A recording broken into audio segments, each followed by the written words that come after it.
Olá, pessoal. Então, estou aqui agora para gravar a questão 8, né? Espero que vocês estejam gostando deste terceiro caderno de questões. Então, a questão 8, o link dela está aqui, né? É um artigo científico também, bem interessante. E na questão 8, os autores, eles estudaram o processo de extração líquido-líquido de hidrocarbonetos policíclicos aromáticos, né? Os PAHs, né? Bem, e esses hidrocarbonetos policíclicos aromáticos são, obviamente, podem causar algum tipo de problema no meio ambiente, né? E a ideia dos autores foi testar aqui três variáveis. A primeira delas, o volume de hexano em mililitros, 20 e 80 mililitros. O tempo de extração em minutos, 5 ou 25 minutos, e as etapas de extração, né? Duas ou quatro, né?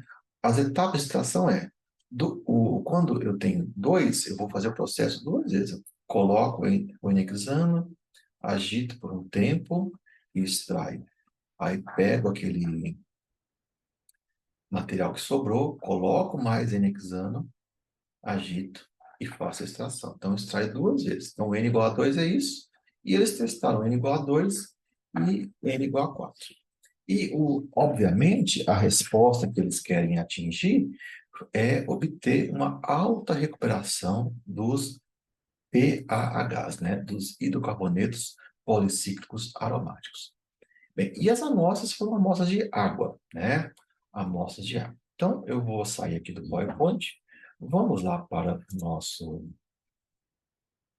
Excel, onde temos dados do caderno de questão. Vamos avaliar primeiro. Eu devo fazer alguns vídeos, né?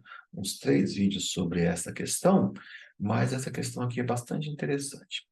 Então, o ponto-chave que nós temos aqui é o seguinte: a maioria dos problemas que nós vamos enfrentar no nosso dia a dia, no nosso trabalho, nas dissertações, nas teses, na função que a gente desempenha nas empresas, nós vamos ter, deixa eu só consertar minha câmera aqui um pouquinho, pronto.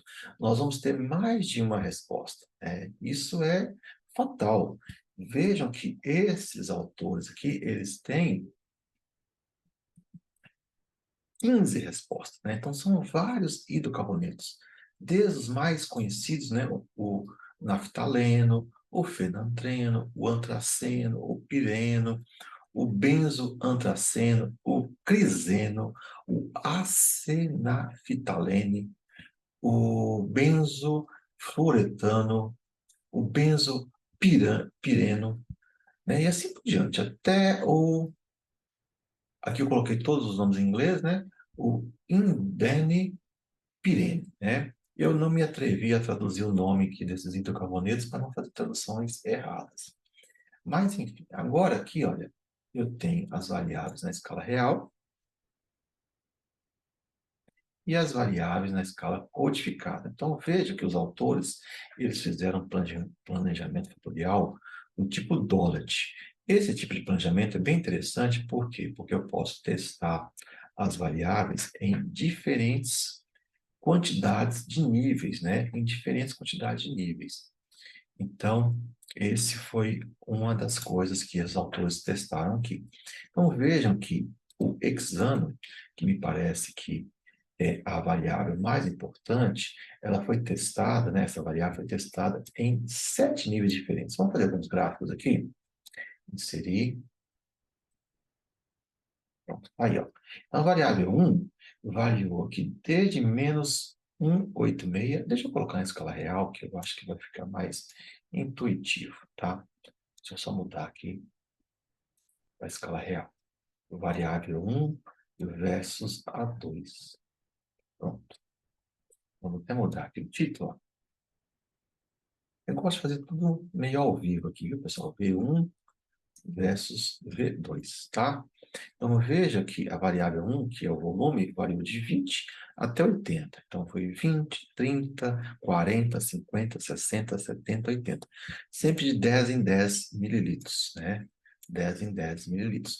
E a variável 2, que é o tempo, varia de 5, 10, 15, 20, 25 minutos. Sempre de 5 em 5 minutos. Deixa eu pegar aqui e vou colocar como valor, como imagem. Agora eu vou plotar a variável 1 contra 3. Tá? Veja que a variável 3, que é o número de etapas, né? Eles testaram aqui em 3 níveis. 2 etapas, 3 etapas e 4 etapas, né? Eu posso até mudar aqui, né? Variável 1 contra 3, tá? Vou copiar isso e passar aqui para baixo. E, por fim, a variável 2 contra 3. 2 contra 3, né? Deixa eu mudar aqui.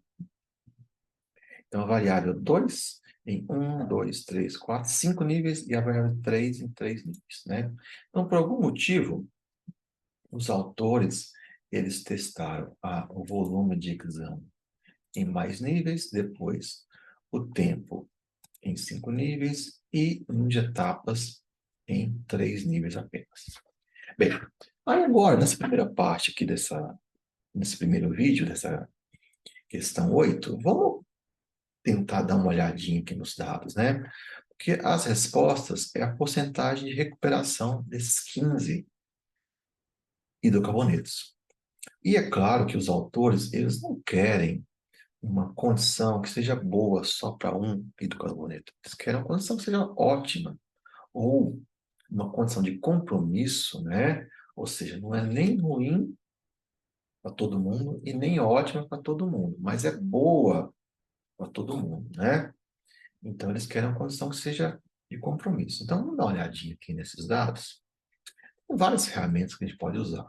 Uma ferramenta que eu gosto muito, você pode vir aqui em dados, ó, análise de dados. Aí você pode vir aqui em estatística descritiva. Então, eu vou dar um OK. Eu vou, intervalo de entrada. Eu vou pegar as respostas, inclusive com cabeçalho. Peguei as 15 respostas. Elas estão agrupadas em colunas. Eu peguei o rótulo, que é a primeira linha. Eu quero o resumo estatístico. É um resumo estatístico, basicamente. E eu quero que saia uma nova planilha. Então, vou colocar assim, ó, questão 8, 8, parte 1. Pronto. Então, está aqui a questão 8, parte 1.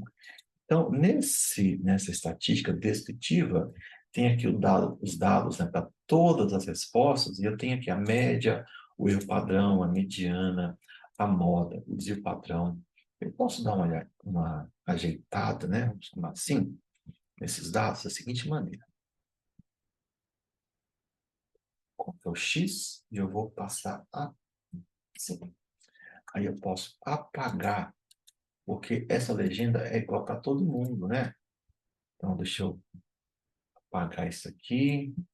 Só eu tô com Ctrl pressionado, né? Então, com Ctrl pressionado, eu consigo pegar as colunas de forma não consecutivas. Então, eu vou apagar aqui agora, média. Estou apagando a legenda. Só vai ficar a primeira legenda aqui. Então, vejam que os valores, eles variam, né, em média, de 79, né, até 98. Veja que alguns hidrocarbonetos são difíceis de extrair, outros são mais fáceis de extrair. Aqui, olha só, o primeiro hidrocarboneto tem recuperações de 2% a 102. Então, é um hidrocarboneto que exige algum tipo de condição para que ele seja extraído. Veja que o hidrocarboneto 4, ele começa em 93 e vai até 105, ou seja, ele é muito fácil de ser extraído, né? Bem, a gente pode ver tudo isso assim, ó. Deixa eu botar assim, ó. Inserir. Estou botando aqui os hidrocarbonetos e as médias, né?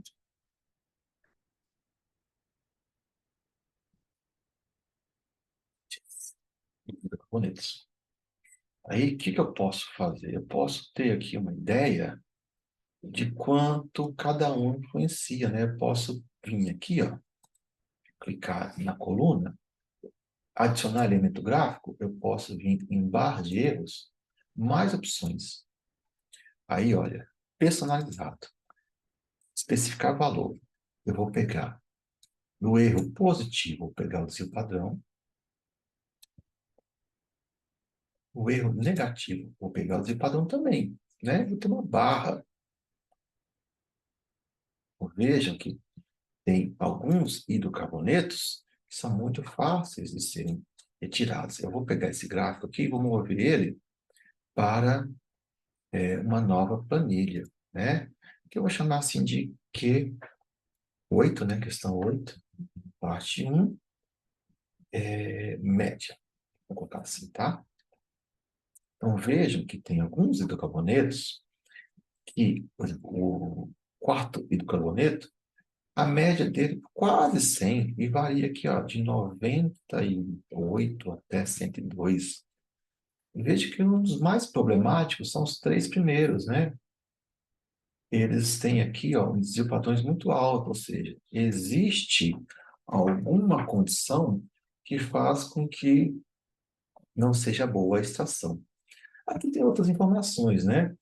Então, a mediana, aquele dado que está no meio, a variância amostral, que é o índice padrão elevado ao quadrado, a curtose é bem interessante, porque a curtose mostra quão achatada é a curva. Se eu tiver uma curtose muito alta, por exemplo, aqui eu tenho uma curtose muito alta, significa que a distribuição normal está em cume. Se eu tiver uma curtose muito baixa, significa que a distribuição normal está achatada. Então veja que a quarta resposta, o quarto hidrocarboneto, tem uma curtose negativa, ou seja, varia muito pouco. Eu estou vendo aqui, ó, varia de 93 a 105, portanto, estão quase que igualmente distribuídos, né? Os dados, né? Os experimentos que foram feitos 13 experimentos. Os 13 experimentos foram feitos.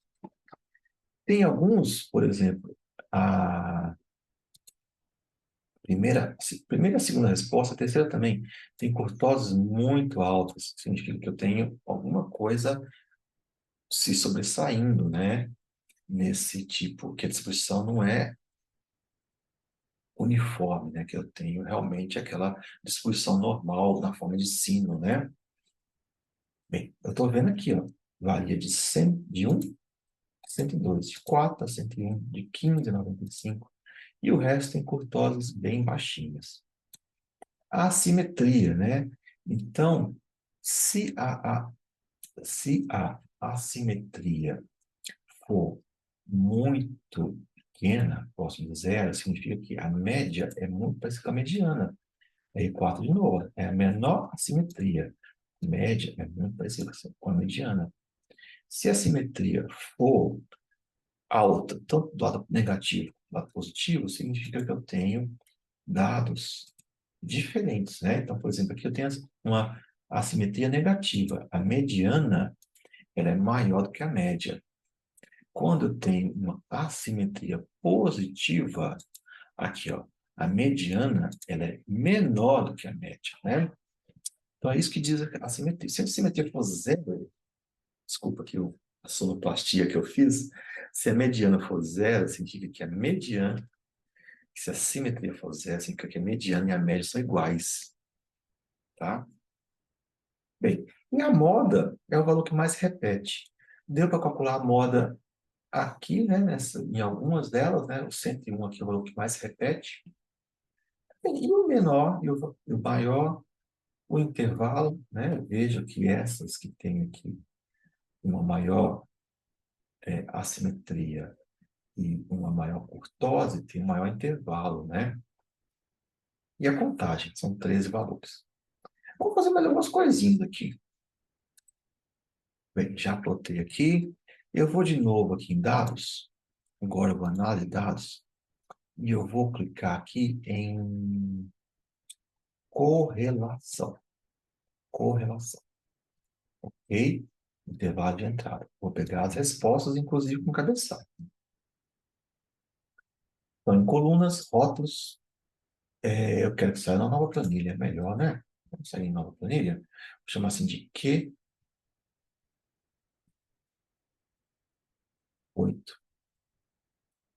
Parte 1, correção. C-O-R-E, tá? Então, ok. Então, aqui está correlação. Que diabo é isso aqui, né? O que é isso aqui? Essa correlação